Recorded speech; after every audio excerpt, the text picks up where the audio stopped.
Hello viewers, and you are now watching Face to Face Live. This is your favorite talk show on BINUSTV with me, Alessandro, as your host for today's episode for 1 hour. Well, as you know that we always have one single particular topic to talk about throughout the show. If you still remember, 2 weeks ago, the topic was about public speaking. And in this episode, we're going to be talking about something that relates to public speaking, but not about public speaking. We are going to be talking about storytelling. We know that when we were children, we really like to be told some stories before we went to sleep. And the surprising fact is that everybody is a storyteller. Why? You do it every day. We do it every day. Let's say you go to your class, you go to your office, you go to your home. You tell how your day is going. You tell how your day has been. You tell how bad it has been. You tell the people you met. So we're basically all storytellers. And the person that I'll be talking is someone that I met at BINUSTV English Club. So here he is, Johannes Marcus. Hello. Hi, Johannes Marcus. How are you? I'm great. Thank you. I want to ask first, this is your very first time to be on BINUSTV, yes, right? Yes. What do you feel, Marcus? Are you feeling excited? Are you feeling nervous? Are you feeling what? Yeah, I'm feeling excited and nervous at the same time. I'm feeling so happy right now because through the show I can share what I know about storytelling. So I'm very excited right now. And Marcus, because this is your first time on BINUSTV, I think you need to introduce yourself to the viewers so everybody can get to know you better. So please, Marcus. Okay. Hello viewers, good day. My name is Johannes Marcus. Right now, I'm 20 years old. Currently, I originally came from Palembang, but currently, I study architecture in BINUS University. And the topic is about storytelling. I know that you have been doing it a lot. You've been taught stories a lot. And that simply has, I mean, because you do it every day, I believe that you gain some confidence. But why are you still feeling nervous here? Actually, the feeling nervous is come because when you telling the story or being there's an audience that see you, the audience think about me, the audience think about my story, the audience think about how I'm telling the story. That kind of things make me feel nervous because I'm afraid that what I expect them to think about my story is different than what I'm expecting. That's why I keep feeling nervous. So basically, you are still like me. I mean, we are all students. We are studying in BINUSTV University, but we would like to know what you are currently busy with besides studying. Okay, besides studying and storytelling, this semester I'm still busy with my studying in university. Actually, to be honest, it's more busy in university compared to the last year. But I'm still have something like part-time job. I still doing my part-time job as a public speaking coach, as a storytelling coach. Besides that, I also have my lecturer. My lecturer is the activist of Indonesian culture, especially for batik. So I help her to being the activist who also teach people about batik itself. That's so you are quite busy, I guess, yeah? You try to keep a little bit busy. You keep yourself busy. And before we begin to our topic, maybe you can tell us some of your hobbies, like what? Swimming, playing football, hanging out with your friends, talking, or what? Watching movies? I have a lot of hobbies. Basically, I like to reading and writing as well. And what do you usually read? I read novel. I read a philosophical book. I also read a fictional book. So you like reading, right? Yeah. Philosophical book. Like maybe you can. What is the example of philosophical book? Something that the book that help you to improve your own self. Let's say like a religious book, something like a mind, something that can improve your mindset, can improve your way of thinking, something like that. I like to read that kind of book. So too. Reading and writing, what else? Besides that, I like to watching movies. I like to listening to the music. And about the sport, I like to swimming and playing badminton. So in Jakarta, where do you usually swim?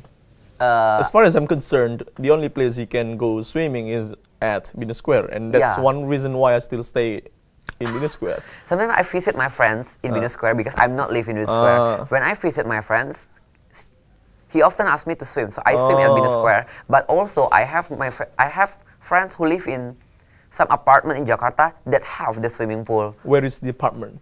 The Taman Anggrek, Mediterranean, something like that.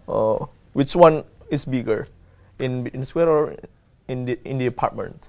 in the apartment. Maybe the size is quite same, but the shape is different. So, but I mostly like to swim in the Taman Anggrek apartment comparing with the BINUS Square. Okay, now we know that we've begun our new semester. It's the first week, Yeah. And our holiday has ended before. But I want to know how you spent your holiday. What did you do while during your holiday? Did you play game a lot? Did you meet your friends? Did you go somewhere on holiday? A lot of things happened in the summer holiday. First time at the beginning of the holiday, I come back to my hometown. I visit my family. A lot of things I spend with my family. It's just like a very comfortable rest time for me after a very busy activity in the Jakarta. And after that, after spending my time with my family, I come back to Jakarta. But it's still in the holiday. I spend my time with my friends. And I go to the island with my friends. And I see a lot of wonderful beach. I go to some of small island in the Kepulauan Seribu. It was very awesome. And also a lot of story that I can tell from that experience. And besides that, after that, I also go to the Bali. I go to Bali for the work actually, but I just try to enjoy the work, so it feels like the holiday. And the beach is also very beautiful. Maybe one thing to say to the viewers, you're going to be listening to Marcus, because Marcus later on the segment 3 is going to tell you a story, a very interesting story. Okay. But now, Marcus, once again your major? I'm architecture. Why did you take it? I mean, what would you like to be in your future? I don't think that if you learn architecture, you have to be an architect. Because what else can we be? If you major in architecture, you can be a lot of things actually. Not only the architecture, you can be also the consultant. You can be also the project manager of the architecture project. You can be also, if you learn about the property, about the property and also the economical things in architecture subject, you can be the property manager. You also can be a contractor. You also can be a developer of some area. So I think learning architecture, it doesn't mean you have to be an architect. Okay. And today's episode is storytelling, Usually I myself chose the topic, or probably the guest chose it, but this episode it wasn't come from me, it wasn't come from you either. So we both discussed and we came up with this topic. What do you think about this topic, storytelling? Actually, it was a very interesting topic to talk about, because maybe like what you say in the beginning, like no one ever realized that everyone's doing a storytelling. Everyone have the hidden talent of the storytelling, but they never noticed that. So talking about the storytelling, for me right now, it's not help you who interested in storytelling, but also help everybody to improve their own public speaking skill, their own storytelling skill for the general life, not only in public speaking or storytelling field. Okay, and in the next segment we will talk deeper about this topic. So don't go anywhere, stay tuned.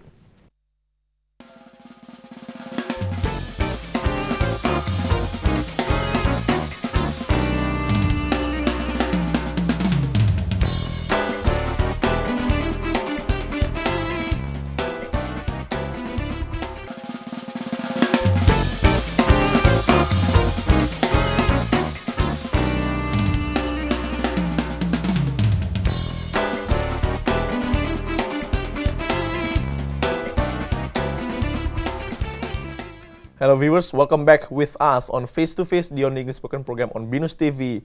My name is Alessandro and our guest is Johannes Marcus. If you're just tuning in, our topic is about storytelling. Now let's begin to that topic. Now Marcus, I want to ask, in your opinion, how do you define storytelling? I mean, what is your definition of storytelling? I think every storyteller has their own definition of storytelling. But according to you, according to me, if we separate the word itself, story and telling, we can find the two definitions. The story for me is the experience or the idea that you want to share. And the telling itself is the way you share that idea or that experience by your own style. So storytelling is something like how you share about your idea or your experience in your own style. As we know, storytelling, some stories are based on fact. It's true story. Some others are fictional. It's not true. It's just made up. According to you, which one do you prefer? The true story or the made-up one? I mean, the fictional one. Okay, actually, me myself, I often sharing the story that I create by my own self. But sometimes I just remake the story that already exists. So it's very rare for me to make the story based on my experience, my real experience, because in the storytelling, in the competition, in the workshop, in everything that I do of storytelling performance, I prefer to share the story about the fairy tale. Because my purpose doing the storytelling is to entertain people. Oh, okay. Now we want to know what achievements you have ever made in storytelling. Actually, I'm not really have a lot of achievement in storytelling. The first time I get the achievement is when I was in high school. It's a regional area. I get the first runner-up, and after that, I continue the storytelling maybe in my second year of in the university, and at that time I just only being the semi-finalist in Tarumanagara University in a national scope, and also in English. Sorry, in English or in English? Oh, in English. In English, and also in some other university, but only as a participant. I'm not winning the competition. Okay, now Marcus, as we all know, one thing, I mean, one qualification that is really important when we are telling a story is confidence. If you have confidence, people will be amazed, will be impressed with your story. Now, I want to know from your point of view, how do you improve, how do you gain your confidence? I can avoid that the fact of the experience makes people more confident. Yeah. But how if the case is for the beginner of the storyteller? Yeah. For myself, my strategy to avoid the nervousness, to enhance my confidence, is to practice a lot. If you have no experience, you can practice a lot. Practice, find your mistake and improve it, and more. Makes you more confident because you are already mastering the material. That's the very basic things that you have to learn, not only in storytelling but in public speaking. If you master the material that you want to share, the nervousness will be decreased and the confidence will be increased. So it's true that practice always makes something more perfect. So practice makes you confident, Yeah. right?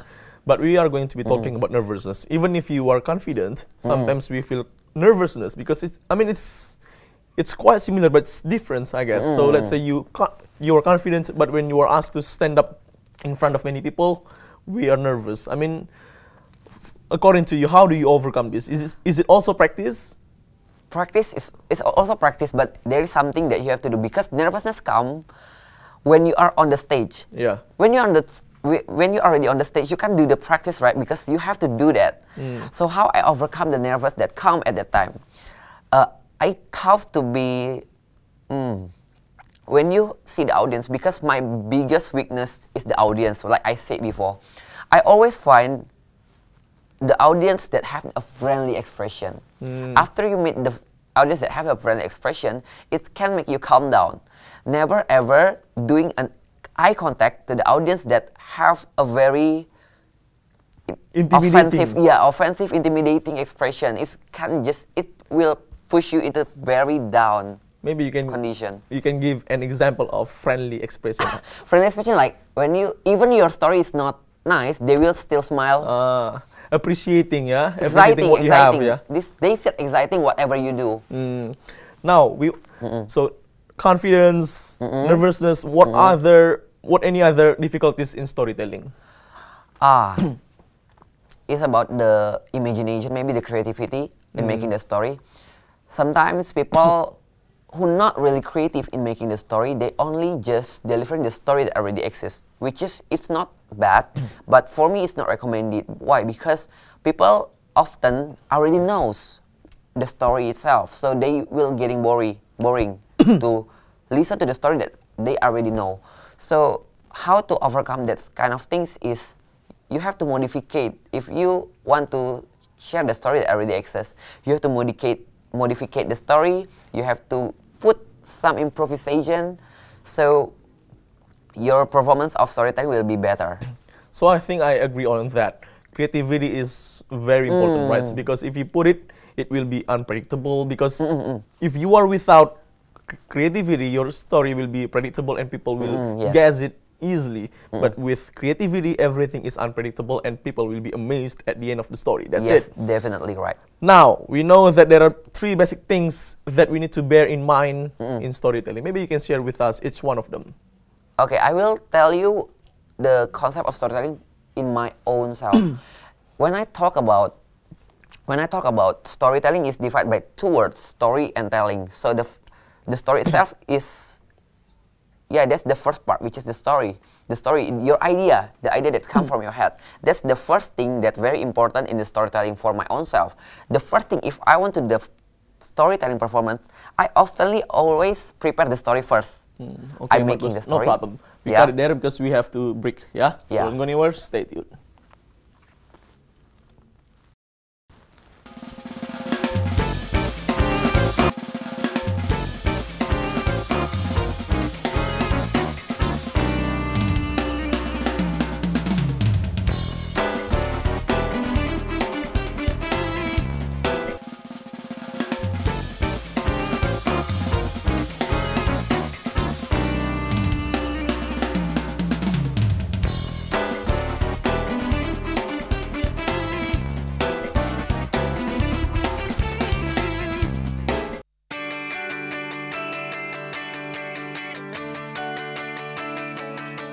Well, I think the brand story has to be authentic, number one, and it really has to resonate with consumers. So there's lots of ways that you can test those and understand what resonates with consumers. But to me, the authenticity piece is really what seems to cut through the clutter for many different brands. I think the most important elements of telling the story as a marketer, number one, it's kind of understanding the story you want to be telling, and understanding that in today's era is that people are going to discover that story in their own way, and how do you provide them with a content experience that helps tell that story. I think in order for a brand to be a good storyteller, they have to engage the consumer. So regardless of who they're trying to speak to, it has to be different. Since there is so much competition and there's so much difficulty breaking through, that when you get a really authentic experience and a good quality product, consumers respond to that.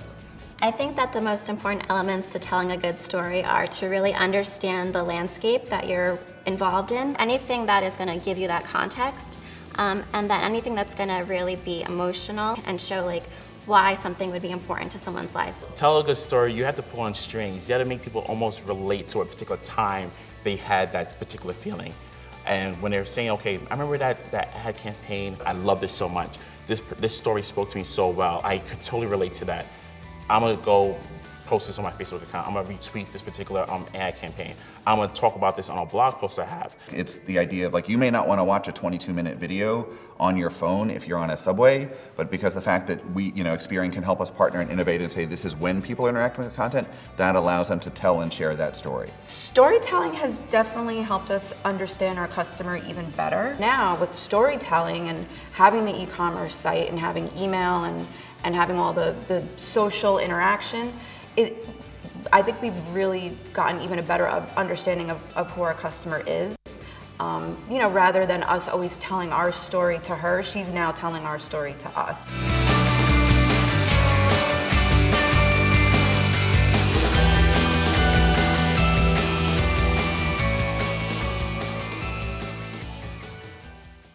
The video, basically, Marcus, to me, storytelling is not always telling a story. It can also be done by some businessmen, telling a story to your consumers to make them believe, to make them more convinced. Now, I think you need to continue your previous explanation. We're talking about the aspect of storytelling. The first time is the story. The first part is the story. Now, how you make the good story? Based on my experience, how to make a good story is how you get the creativity and the idea, and it can come only if you already ever experienced the story. So that's why my hobby of reading a story, my hobby of watching movie is influenced me a lot in making a story. And besides that, after talking about the story, we're talking about the telling, about the performance of the storytelling, and it's divided into 2 parts. The first is the performance itself. The performance itself, let's say, we're talking about the intonation, we're talking about the voice volume, we're talking about the characterization. What is the characterization? Characterization is how you draw a character, how you draw the character so the audience can understand, let's say, the character of a princess, what is the hobby of the princess, how the princess act, is also the task of the storyteller to draw itself, to draw the character by maybe changing the voice, changing the gesture, and showing the character of the princess. And after the performance, the last aspect is the medium. What is the medium? Medium is the things that you use to deliver your story. It can say the costume, the properties. The properties, like if you use a plant to deliver the story about the plant, let's say, how you use that properties as useful as it can. Don't ever use the property that only distract your performance. Use property to support your performance. That's why people sometimes have to learn how to use the property itself. And after that, the language also the medium to telling the story. If you use the bahasa, you have to use a correct bahasa. If you use English, you have to use the correct English. And don't forget to beautify every word. So your story gonna be more interesting. Okay. Now, Marcus, I think we have come to the time when you need to tell a story. Oh yeah. So please, Marcus. Oh, not yet, yeah. Right now or not? Ready? Or not yet. So now, before we begin, you can tell us maybe since when have you been interested in storytelling? I've been interested in storytelling. Actually, it's just like it started because I like reading the story. Because I like to reading a book. It came because I like to writing a story. So when I was very, very young, I like to reading a story, reading a book, listening to the story, and also write my own story. And when in high school, I tried to join the competition of storytelling, and that's the first time I doing a storytelling. But before that, I already like a lot of things about the storytelling. But the first time I really do the storytelling is when I was in high school. Now, Marcus, maybe you can tell us 5 main tools in storytelling. Actually, the main tools of storytelling itself, there is if you learn about language when you was high school, we already talk about five things that very important in making a story. There is a plot, there's a point of view, there's a character itself, there's also the moral value that you have input in this, and there is also the theme of the story. Yeah. So, like, first, let's say about the theme. You have to make the theme of the story. What I want to tell, what is the things that I want to create, let's say the horror story. And if you want to tell the horror story, what kind of horror story that you want to make? A murderer one, a ghost one. You have to choose the theme. Yeah. After you choose the theme, you make the character. You have to know what kind of character that can make your team stronger. Like, I want to make this horror movie, the horror story, so I make the character of the ghost, I make the character of the murderer, I make the character of a girl who have the sixth sense, something like that. And after you make this character, you can make the plot. How I want to share this story, from the beginning to the end, or I will start from the end to the beginning. So you can start from the end. Yeah, you can start from the end. I still remember my lecturer teaching me that one. If it comes from the end to the end, it's called a flashback. Yeah, something like that. You want to share the flashback story, and after that, there is a setting, the setting or the point of view. How you want to tell the story. You want to create the ghost itself, the antagonist one as the main character. You can use that. Not the protagonist character don't always have to be the main character. You can use the ghost, you can use the antagonist one to be the main character, and that's called the point of view. And the last is moral value. Moral value is something like, what is the main idea that you want to share? What is the main idea? What is the value that you want to share through that story? Even at the end, audience will have their own interpretation, but at least you have to put something inside your story. So your story is not just empty. There is something that you can take from listening to that story. Maybe, to me, moral value is really important because that's basically the message. Especially when you would like to tell a story to children. Without moral value, they wouldn't be taught. But with moral value, they learn something. Probably you can... Yeah. Moral value can be somewhat like... you need to be a good person if you want to be liked by many people, right? Or maybe Yeah. you need to study hard, maybe you need to learn if you want to be a successful person in your future. Now, Marcus, plot is divided into 3: setup, building up, and payoff. Maybe you can explain this before we begin to the storytelling. For my own self, yeah. Even mostly people think that plot is divided into 3 parts. For myself, I only use 2 kind of plot. The first is, like I say, from the start to the end, and from the end to the start. But I often use to the end from the start, because in the flashback plot, you can create a lot of twists. You can create a lot of unpredictable things, and that makes your story not boring.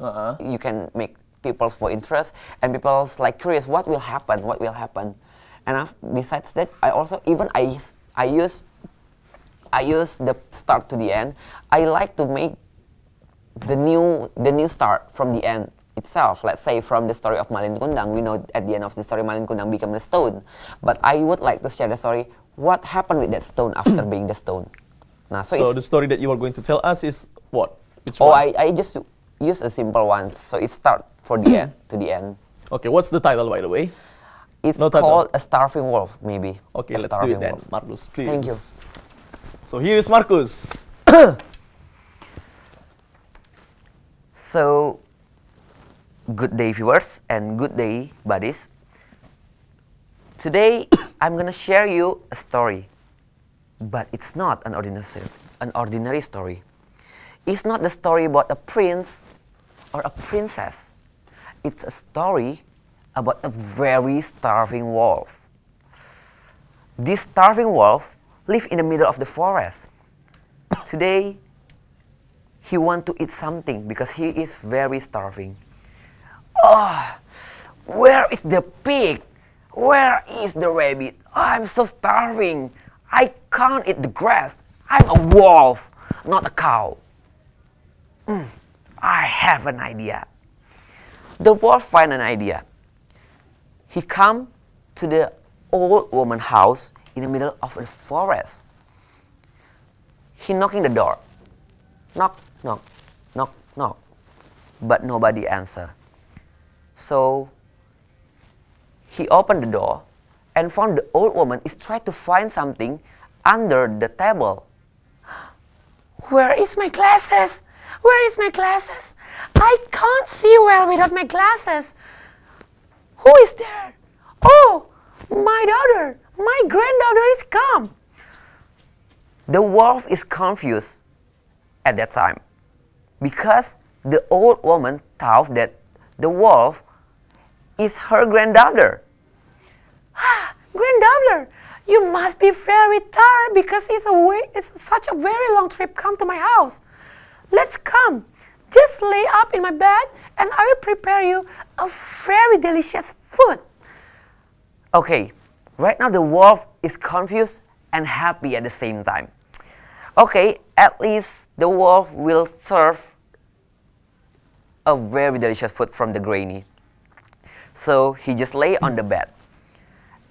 And then the granny said, my granddaughter, my sweet granddaughter, I can't cook a delicious food without my glasses. Let me go to the market to buy new ingredients and new glasses so I can serve you a very delicious food. Then a granny go to the market. So the wolf is asleep in the granny bed. He was very, very happy at that time. After he fall asleep, someone knocked the door. The wolf wake up and open the door. But it wasn't the granny. It's a little girl. Who are you? Where is my granddaughter? Where is my granny? Who are you? You eat my granny. The wolf, surprised. It was the granny granddaughter. Because he very panicked, he ate them. He ate the little kid, the little girl, with everything that she broke. And then the wolf continued sleeping. Not a long time after that, there's someone knocking the door again. But because the wolf is too sleepy, he not open the door. So the old woman who knocked on the door opened the door and found her granddaughter's clothes laying in the floor.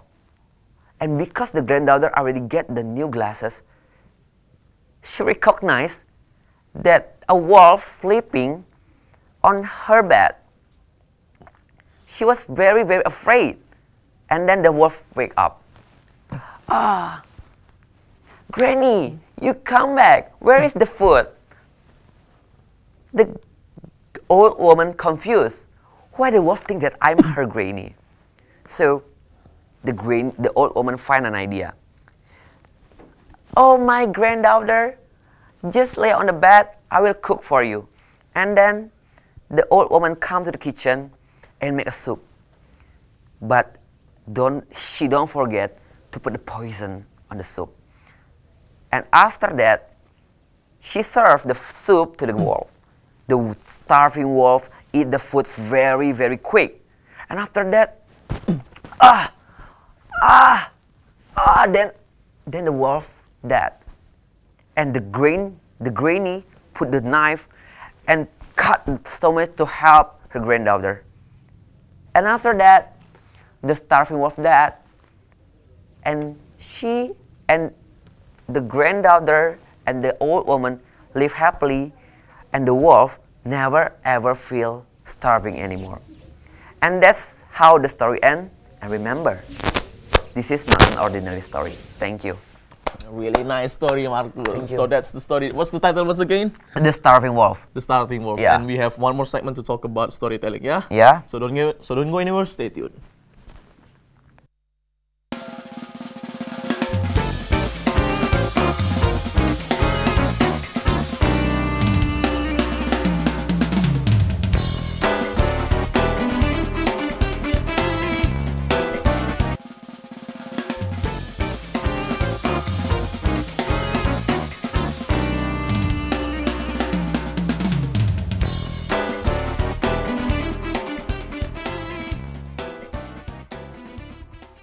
Hello viewers, back with us on Face to Face, the only English spoken program on BINUSTV. And our guest is Marcus, who just told us a story. And I hope you really enjoyed the story as much as Marcus did. So Marcus, yes, I believe that people, when they tell a story, they have many different reasons. Some of them may have the reasons to influence people. Let's say they believe they believe something. And then they want to tell the story because they want the audience to believe the same thing as the storyteller does. yes, Some people, some others may have the purpose of influencing, or maybe, what is that? Yeah, influencing. Let's say the audiences believe A, but you believe B. You want to make them believe B, so the purpose is to influence. According to you, what do you hope by telling a story? I have not really particular purpose in when I'm telling the story. My main reason in telling story is to entertain people. So if I telling the fairy tale, I'm telling a funny story. Basically, it's to entertain. When my audience smile, when audience feels happy after hearing my story and feels that, oh my God, I never thought that there is a story like that. I think I already reached the goal because my motivate is to entertain them. Okay. So we actually have a video to show, one more video, and I have to say sorry to my FD, yeah, because I didn't see you before. So here's the video. Hey kids, James here, and in this video, I'm going to talk to you about a very special power that you possess. It's a power that will make the difference between connecting with your audience or losing them completely. So, what is this power, you ask? Well, it's simply storytelling. Can everyone here say storytelling? Yeah! Let's begin. So, what is this power, you ask? Well, it's simply storytelling. Can everyone here say storytelling? Yeah! Let's begin.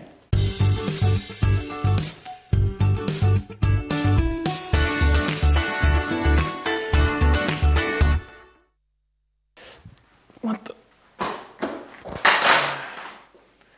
When we were children, there were 4 little words that had the power to capture our attention and our imagination. Do you remember them? Once upon a time. Those were the magic words that told us we were about to go on a daring adventure, meet someone new, or visit and explore a brand new world. Now, even though we paid attention to those stories because we were being easily entertained, we were also being taught important and valuable lessons such as follow our dreams, make sure to help others, and watch out for danger.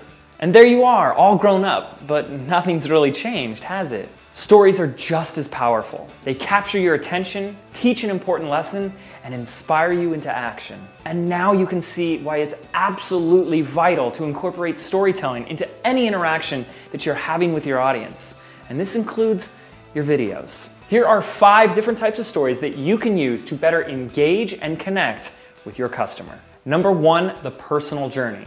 Now, if your business, product, or service exists because of a personal experience that you had, well, make sure to tell it. Maybe it was a decision to solve a problem or a light bulb that went off in your head that led you to create the business that you have today. That's the type of story that people love to hear and want to connect with. It not only demonstrates the solutions and the benefits of your product or service, it effortlessly shows why you're the one who's qualified to solve that problem. Number 2, overcoming great obstacles. We all love that hero's journey struggle, don't we? Have you or maybe one of your customers overcome the impossible just to achieve a goal? Of course, we all have. We've all experienced obstacles and hurdles that we've had to overcome in order to get to where we are today. That's why when you share your struggles, it's so easily relatable. And who knows, maybe the challenge that you overcame years ago is the exact same challenge that one of your customers is experiencing right now. And your video, your story, and your message might just be the thing that inspires them to solve their problems. Number 3, the fable. Now, a fable is simply a short fictional story that personifies maybe animals or inanimate objects of some sort in order to share or get across a powerful message, theme, or moral. All great speakers, authors, and leaders use a fable or fictional story in order to teach a moral or a lesson. And a great example of this is the classic book, Who Moves My Cheese? Number 4, an inspirational story. Did you know that over 112 million copies of Chicken Soup for the Soul have been sold? Well, why is that? It's simply because people want to be inspired. They crave that feeling of knowing that the impossible can be possible. Look around you, from famous athletes to movie stars and even your past customers. There are inspiring stories all around us and they need to be told. And lastly, number 5, a story of warning. One of the most powerful human motivators is our desire to avoid pain. This is why every time you turn on the 6 o'clock news, it seems like the sky is falling. Most people are hardwired to believe that being in the know of the bad news will actually keep them safe. But maybe there's something we can learn from these newscasters. Do you have vital information that your customer needs to know that could save them a heck of a lot of time or money? Shouldn't you share it? Absolutely. Well, there you have it. There are 5 different styles of stories that you can instantly weave into any of your next videos, blog posts, or anything else you're doing to interact and engage with your audience. Now here's my homework for you. On a piece of paper, I want you to write down a list of all the elements, qualities, and attributes in your life that you consider story-worthy. This is anything from moments, a time in your life where you saw a pivotal change. Maybe it was an idea, an aha moment, or a struggle. Maybe it was you being fired. Maybe it was the day you made your first sale on the internet. Write all these things down. And I want you to also write down anything else that makes you unique. Maybe it's a certain hobby that you enjoy. Maybe it's your pets, your kids, where you live, what you drive, what you do uniquely and differently. And once you have all these things down on a piece of paper, you can start to see how you can incorporate even just one of those things, even just 5 seconds of one of those things into your next video. Thank you so much for watching. Make sure to subscribe to my channel, and I'll see you in the next one. Take care. Here we go, and we're rolling. Action, cut, slice. Save it for post. Hi kids, James here. No, he's not here. He left the building. So that's the video, Marcus, yeah? Now let's get back to our topic, moral lessons in story. It's really important, as you said before, moral lesson is usually at the end of the story, yeah? What do you think about this? I mean, how important is it? The moral actually, even you're not preparing to give the moral lessons. We can come up, we can come up with. It just like happen. It just happened. It comes to our mind suddenly, yeah. It just happened out of the blue. And sometimes, what the audience interpret your story can get the moral value from that story that you never imagined before. Let's say if we're talking about the story that I shared before. It's a very basic things that you can learn is not to be maybe not to be a greedy, because the starving wolf is very greedy, or not to be. You have to be a nice one because if you bad, like the starving wolf, you will get the punishment. It's a very general moral value. But if you think more critically, or there is an audience who interpret it in a very different way, they can see that the other moral value, let's say, like the life. Sometimes you feel the good in life, but sometimes you feel the bad. You meet the bad one. For example, the wolf meet a very lucky things when the granny thought that the wolf is her granddaughter. It was a fortune, right? It was a good luck. But after that, the bad luck comes. This also like the real life, right? Sometimes the bad things happen, sometimes the good things happens. So I believe there's still another moral value that you can found in that story. Even I'm not prepared to have that kind of moral value in my story. And yeah, the interpretation of the audience is always surprising me also. Maybe some other examples of stories with moral values, but in short, because we need to close. Okay, let's say from the for the Malin Kundang, we often think that if we learn from Malin Kundang, we have to be nice son, right? Yeah. But did you ever imagine about the mother, the responsibility of the mother, how the mother can teach his sons become like that? That's it. That's also. So we need to be a good children, yeah. Yeah. So that's it. So I think we have reached the end of our show. Marcus, thank you very much for coming to this talk show. Thank you so much. Well, what I would like to say to the viewers is that this one, storytelling. Everybody is a storyteller, right? Yeah. Sometimes people tell the true story. Sometimes people make fake story. Let's say I say bad things about you. Oh, Marcus is like this. Marcus is like that. Marcus is like this.